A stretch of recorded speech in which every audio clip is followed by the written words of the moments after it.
জনাব হাসনাত আব্দুল্লাহ কুমিল্লা সরাসরি প্রশ্ন করবেন, ব্যাখ্যার প্রয়োজন নেই।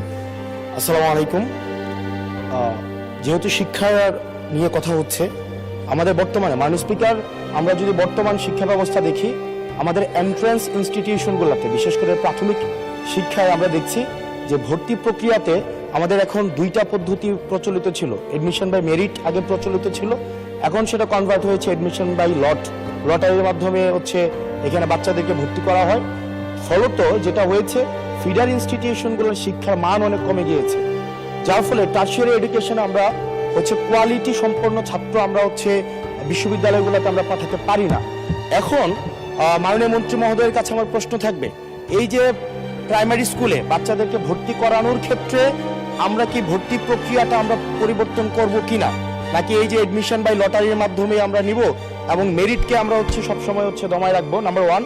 আর নাম্বার 2 আমাদের বর্তমান শিক্ষা পদ্ধতিতে আমরা যদি দেখি, আমরা যারা পয়সা দিয়ে কিনতে পারে তারা এখন ইংরেজি মাধ্যমটা কিনছে, যারা পয়সা দিয়ে ইংরেজি মাধ্যম কিনতে পারে না তারাই কেবল আপনি যেই শিক্ষা পদ্ধতি আমাদের জন্য জনজীবনের জন্য আপনি চালু করেছেন সেটা আমরা কিনছি, আর যারা সেটাও কিনতে পারে না তারা মাদ্রাসা শিক্ষা পদ্ধতি কিনছে।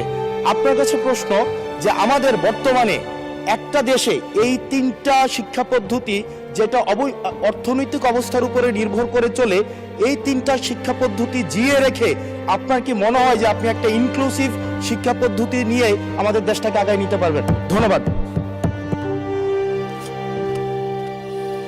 মূল প্রশ্ন ছিল জাহাঙ্গীর হোসেনের, মাননীয় সদস্য, সারা দেশে প্রাথমিক ও গণশিক্ষার উন্নয়নে কোনো প্রকল্প গ্রহণ করা হইয়াছে কিনা, হইলে তাহা কি?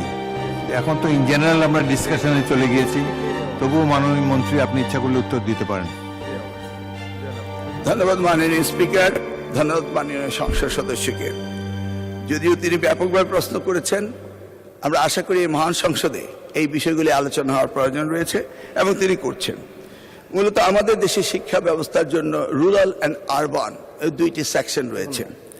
এখন গ্রামীণ জনপদে যে প্রতিষ্ঠানগুলো রয়েছে সেখানে প্রি প্রাইমারি স্কুল রয়েছে এবং ছাত্র সংখ্যা এতটা কম্পিটিটিভ নয়, সেই কারণে সেখানে ভর্তি সমস্যা তেমন একটা হচ্ছে না।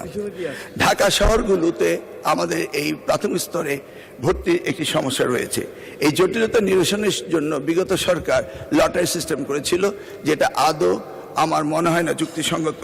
তবে আগামী বছরে এই শিক্ষা ব্যবস্থা ভর্তি সিস্টেম কিভাবে করা হবে সেটা আনুষ্ঠানিকভাবে আমরা স্টেক হোল্ডারদের সাথে, অর্থাৎ অভিভাবকদের সাথে বিভিন্ন রকম সেমিনার সিম্পোজিয়াম করে মাননীয় সংসদ সদস্য সকলের অভিমত নিয়ে একটি জনমত সৃষ্টি করে আমরা আগামী 2027 জানুয়ারি ভর্তির বিষয়ে চিন্তা করব।